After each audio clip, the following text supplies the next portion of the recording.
আসসালামু আলাইকুম। আমি পিলু বলছি। আশা করি সবাই ভালো আছে।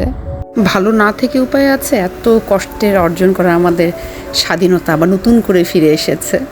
আলহামদুলিল্লাহ, এখন আমরা সবাই ভালো আছি, ভালো যেন থাকি সবাই, এটাই দোয়া করি। এগুলো সব আগের ভিডিও, মাঝখানে আসলে ভ্লগ করার মতো তো কারোই সিচুয়েশন ছিল না। আর এটা হচ্ছে আমি দিনাজপুরে যাওয়ার আগে, আমি এই আন্দোলনের সময়ে আটকা পড়েছিলাম। তো যাওয়ার আগে বাচ্চাদের জন্য রান্না করেছিলাম। আমার হাতে গরু বাচ্চারা খুবই পছন্দ করে। আমাদের কোনো ওয়েদার ডিমান্ড লাগে না, আমরা খিচুড়ি খেতে চাইলেই খাই, গরমের দিনে একদম কাঠফাটা রোদেও খাই। এটা হচ্ছে ইলিশ মাছের লেজের ভর্তা করার জন্য প্রিপারেশন হচ্ছিল। আর আমি তো গরু রান্না করেছি, আবার একদিকে ইলিশ মাছ ফ্রাই। আমার আবার একটু খাওয়া নিয়ে বেশ বিলাসিতা করতে ভালো লাগে। একটু সুন্দর করে গুছিয়ে সাজিয়ে রান্না না করলে, একটু সুন্দর করে টেবিল না সাজালে ভালো লাগে না। এটা খিচুড়ির জন্য সব কিছু রেডি করছিলাম। আর ভর্তা ছিল, বরবটির ভর্তা, তারপর হচ্ছে আলু ভর্তা, ইলিশ মাছের লেজের ভর্তা, আর পেঁয়াজ মরিচের ভর্তাটা আসলে ভালো হয়নি। কাছে খাবার মানে হলো একদম পরিপূর্ণ প্যাকেজ হতে হবে। খিচুড়ি মানে ভর্তা থাকতেই হবে, গরু না হলে আমার মোটেও ভালো লাগে না। তো এই খাওয়ানে বিলাসিতা আসলে আমাদের ফ্যামিলি থেকেই পাওয়া। আমাদের ফ্যামিলি একদম খেতে খুবই পছন্দ করে, দিনাজপুরের মানুষরাই একটু খেতে ভালোবাসে। তো আমার রান্না কমপ্লিট। আর আমার হচ্ছে একটু এইগুলো নিয়ে একটু ভিডিও করা, একটু ছবি তোলা, এইগুলো আবার খুব ভালো লাগে। একটা জিনিস করলাম, এটা পরে মেমোরিজে আসবে। তো এই কারণে আসলে দেখা যায় যে আমি একটু সাজিয়ে গুছিয়ে রেডি করি। বাচ্চারা বলে, মা কখন খাবো কখন খাবো। তো এই যে খাওয়াটা শেষ, বাচ্চারাও খুশি, কারণ আমি চলে যাব আবার, এই কারণে বাচ্চাদের খাইয়ে গেলাম। ওরা আমার হাতে যেটা পছন্দ করে। এটা হচ্ছে দিনাজপুর যাওয়ার দিন সকালবেলা। আম্মু এইবার দিনাজপুর গিয়েছিল, এই কারণে দুদিনের জন্য আমাদের যাওয়ার প্ল্যানটা ছিল। আমি আর পিয়া রওনা দিয়েছি, আমি বনশ্রী দিয়ে গেছি। সেদিন উবারাল আল্লাহ আমাকে জ্বালায় মারছে, তুমুল ঝগড়া। বলে যে না, কিসের জন্য বনশ্রী থেকে পিক করবো? আমি আপনি তো ভাই বনশ্রী দিয়েই যাবেন, আর আপনারা যখন বলেন ফ্লাইওভার দিয়ে যেতে, এলিভেটর দিয়ে যেতে, আমরা তো সেটা মেনে নেই। তো আমি এখন বনশ্রী দিয়েই যেহেতু যাব, তো আমি আমার বোনকে পিক করতেই পারি। এটা নাকি নিয়ম নাই, এই নাই সেই নাই, কত কি কথা। আম্মুর দেখা যায়, আম্মু ঢাকায় থাকলে আম্মুর গাড়িটাই আসে পিক করে, এগুলো ঝামেলা থাকে না। কিন্তু আম্মু তো আরও 2-3 দিন আগেই রওনা দিয়েছে, বড় বোন সহ। যেহেতু আম্মু অনেক দিন দিনাজপুর যায় না, এই কারণে আসলে আমাদের প্ল্যানটা ছিল। তো বাচ্চাদের রেখে জাস্ট 2 দিনের জন্য একদম রিটার্ন টিকিট সহ করে ফেলেছিলাম। এখানে যাওয়ার দিনও জানতাম না যে আমরা যে রিটার্ন টিকিট করেছি সেটা আসলে আদৌ আসতে পারবো কি না। আসলে রিজিক যেখানে থাকে আর ভাগ্যে যা থাকে আর কি। তো এই যে আমরা এসে প্রথমে লাউঞ্জে এত খেলাম সকালবেলা। আমাদের ফ্লাইট কয়টায় ছিল যেন, 2টায় মেবি, 2টা না 3টা, আমার এক্স্যাক্টলি মনে পড়ছে না। সেই 16 তারিখে গিয়েছিলাম। তো সকালে নাস্তা টাস্তা খেয়ে আমরা 2 বোন মিলে হা হা হি হি খুব গল্প করছিলাম, এত হাসছিলাম যে পিয়ার খাবার মুখ থেকে প্রায় পড়ে যাচ্ছে এই অবস্থা। কী নিয়ে যে হাসছিলাম আমার এখন মনে নাই। তো অনেকক্ষণ টাইম স্পেন্ড করার পর দুপুরের টাইম হয়ে আসছে, কি একটা অবস্থা, আর বসে থাকতেও ভালো লাগছিল না। ওয়েট করা একটা খুব বিরক্তিকর ব্যাপার। এটা ছিল দুপুরের খাবার। কিছু খাবার চেঞ্জ করেছে, বাকিটা মোটামুটি সেমই ছিল। তো একটু খেয়ে নিলাম, কারণ কখন যাব আসলে আমরা তখনও জানতাম না যে সেদিন এত ঝামেলা হচ্ছিল, যে সৈয়দপুর থেকে যেতে যেখানে লাগে 45 মিনিটস বা 1 আওয়ার ম্যাক্সিমাম, সেখানে আমাদের সেদিন 3 ঘন্টা অ্যাপ্রক্স লেগেছিল। এই যে রওনা দিলাম, আম্মুর জন্যই আসলে যেহেতু যাওয়া, আমি অলরেডি মেনশন করেছি। তো আমাদের সব রিলেটিভসদের বলা হয়েছে পরের দিন প্রোগ্রাম 17 তারিখে, তো এই কারণেই 16 তারিখে গিয়েছি। ভাবছি যে 2 দিন থেকে আমি আর পিয়া চলে আসব, কারণ বাচ্চাদেরকে রেখে গিয়েছে। বাচ্চাদের রেখে আমার যেতে হয়, কিন্তু তখন কাজের জন্য যাওয়া না, এটা আসলে আম্মুর জন্যই যাওয়া ছিল, কারণ আম্মু অনেক দিন হচ্ছে যায় না। তো আমরা যেতে যেতে সামনে তখন খবর পাচ্ছি যে রাস্তা এদিকে বন্ধ ওদিকে বন্ধ, স্টুডেন্টদেরকে অনেক টর্চার করা হচ্ছে।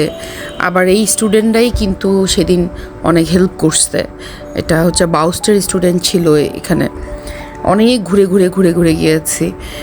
ভাগ্যিস আমরা লাউঞ্জে তখন শেষের দিকে আর কি লাঞ্চটা একটু করেছি, একটু হালকা পাতলাই করেছি, কিন্তু করেছি, না হলে যে কী অবস্থা ছিল। প্রচণ্ড টায়ার্ড হয়ে তারপর বাসায় এসে পৌঁছালাম। মনে হয় যে শান্তি লাগতেছে। এসে দেখি আমাদের আয়ান বাবু খুব খেলা করছে। কি যে শান্তি লাগছিল তখন, মানে কি অবস্থা ছিল। একটা সময় মনে হচ্ছিল যে আসলে বাসায় কখন পৌঁছাতে পারবো জানি না, রাস্তায় কি হয়।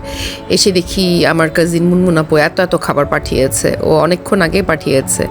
একটু আমাদের দিকে একটু রসুন দিয়ে হাঁস খেতে পছন্দ করে বা মুরগির মধ্যে দেয়, তো ওভাবে পাঠিয়েছে। আবার একটু আচার করছে। আমি আচারের অবশ্য পাগল না, আমার আচার তেমন একটা ভালো লাগে না, ওই একটু কারোর সাথে বসলে হয়তো একটু টুকটাক খাওয়া, কিন্তু আচারের প্রতি আমার ইন্টারেস্ট একদমই নেই।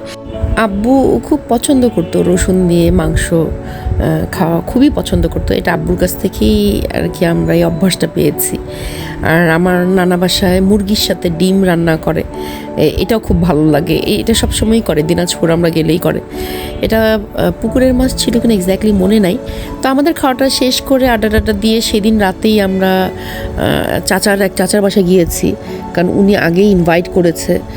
ওরা তো আগেই গিয়েছে, আমি তো বলেছিলাম যে আমার বোন, বড় বোন, দুলাভাই, তারপর আম্মু আগে গিয়েছে, আমরা পরে আসছি। তো যে দেখি আল্লাহ, উনি তো এলাহি কারবার করছে, আলহামদুলিল্লাহ। কি সুন্দর করে যে জামাই, এটা কি বলে, জামাই প্লেটে সাজাইছে। উনি সব কিছু এখানে রান্না করেছে, একটা খাবারও ওনার কেনা না। মুরগিটার থেকে শুরু করে এই যে কোপ্তাটা, মানে সব কিছুই। আমি হলে অবশ্যই, যে এটা যদি আমি করতাম তাহলে ডেফিনেটলি অর্ডার করতাম বাইরে থেকে, আমি পারতামই না। বৌমা দেখি আমার সামনে, আমরা চাচিদেরকে বৌমা বলি, বৌমা দেখি আমার সামনেই জাস্ট দেখলাম কাঁচা সব মাখানো, কিছুক্ষণ পর বলে এই প্লেট সাজাইছি আয়। এত ভালো লাগছিল দেখে, মানে অন্যরকম। সেদিন মনে হচ্ছিল যে নতুন জামাইয়ের জন্য, আসলে এটা করেছে আয়নের জন্য। নাতি তো খেতে পারে না, আমরাই খেয়েছি।